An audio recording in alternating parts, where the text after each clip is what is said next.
बिस्मिल्लाहिर रहमानिर रहीम। हे समस्त जगतबासी, आज आमी शामीम आली चिश्ती आपनादेर सामने जे आलोचनाटी निये हाजिर हलाम से आलोचनाटी हबे कुरबानी।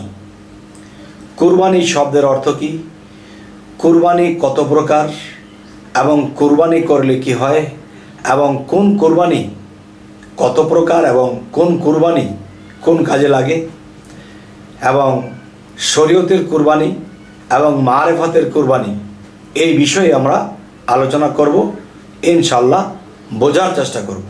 যাই হোক, আজকে কুরবানি সম্পর্কে আলোচনা করব। কুরবানি সম্পর্কে যে আলোচনাটি করব অবশ্যই একটু খেয়াল করে শুনতে হবে, যেহেতু কুরবানির ঈদ আমরা পার করছি সামনে।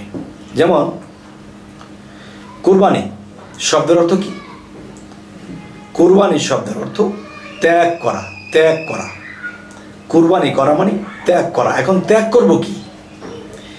এবং বছর শেষে যে ঈদ আসে, এই ঈদের মধ্যে ধার কর্জ করে হোক, হাওলাত করে হোক, যেভাবে হোক কুরবানিটা দিতে হবে।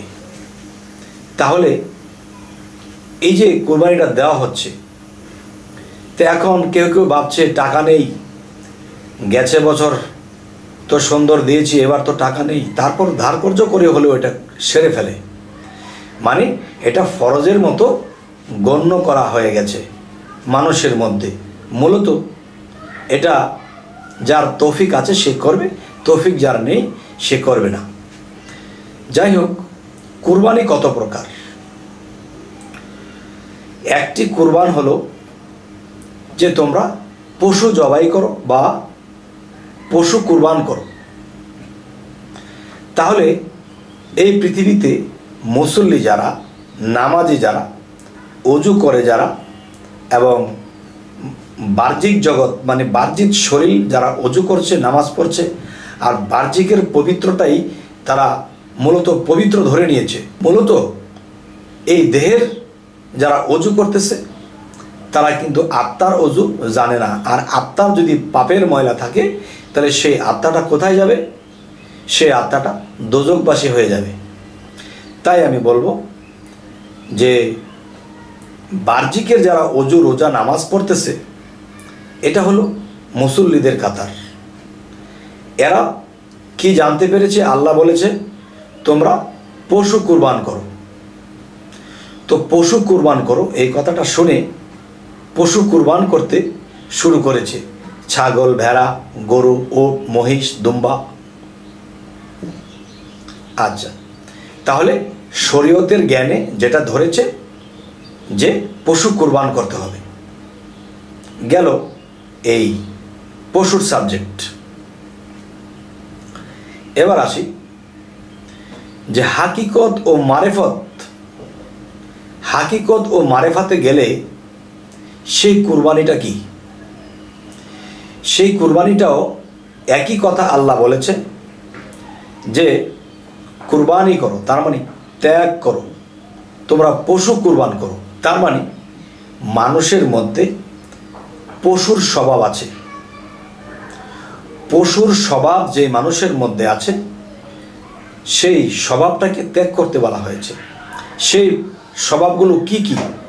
সেই স্বভাবগুলো হলো, দেখেন, মানুষ মানুষের দিকে কুদৃষ্টি দিচ্ছে, মানুষ মানুষের ক্ষতি করছে, সন্ত্রাসী করছে, রাহাজানি করছে, অন্যের সম্পদ লুটেপুটে খাচ্ছে, মিথ্যাবাদী করছে এবং মানুষ মারছে। তাহলে এরকম যাদের মধ্যে স্বভাব আছে, এটাই হলো পশুর স্বভাব। কেমনে? দেখবেন একটা হরিণকে যদি চারটা ভাগে ধরে, চারটা ভাগে ধরলে সে রান ধরে টানছে, সে মাথা ধরে টানছে, সে সিনা ধরে টানছে। তার মানে কি? যে তারা যেটা করতেছে এটা পশুর আচরণ।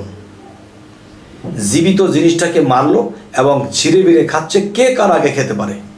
তাহলে এটা কিন্তু হিংস্র পশুর যে স্বভাব, এগুলো আমরা বললাম। কিন্তু আল্লাহ কোরআনে বলেছে যে তোমরা পশু কুরবান করো, এটুকুই বলেছে। আবার কেউ বলতে পারে, হ্যাঁ, শরীয়তের মুসল্লিরা বলতে পারে যে পশু কুরবান করতে বলেছে তাই আমরা পশু কুরবান করি। বাবা, এত কিছু বোঝার দরকার নেই।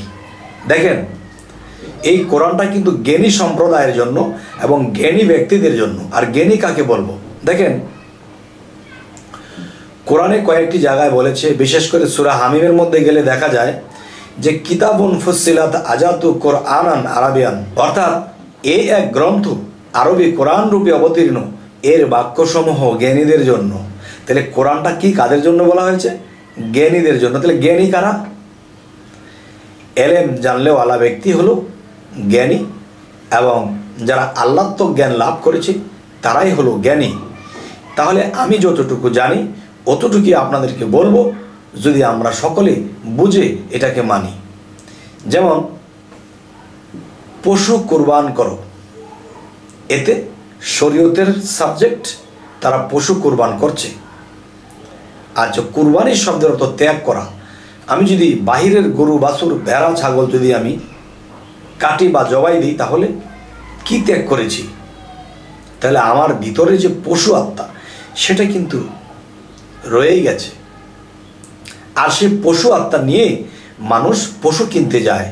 কিরকম দেখেন, সে সমাজের মধ্যে একজন বিত্তশালী, একটি গরুর দাম হয়েছে 10 লক্ষ টাকা। এখন গরুটা নিয়ে যখন সিনা ফুলিয়ে হাঁটছে আর আসছে, মানুষের দেখতেছে বিরাট বড় সার।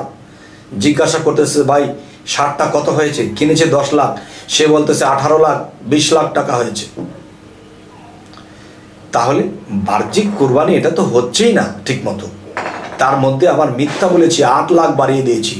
মানুষ বলতেছে, বাপ রে বাপ, অনেক ধনী লোক, এই গরু তো সবাই কিনতে পারবে না, আর সে মানুষের কাছে অনেক দামি হলো। এরকমটা কিন্তু হচ্ছে। কেউ 1 লক্ষ টাকা দিয়ে গরু কিনেছি, বলেছে আমি 1.5 লক্ষ টাকা দিয়ে এনেছি। মানুষে জানতেছে। আর আল্লাহ কি বলেছে?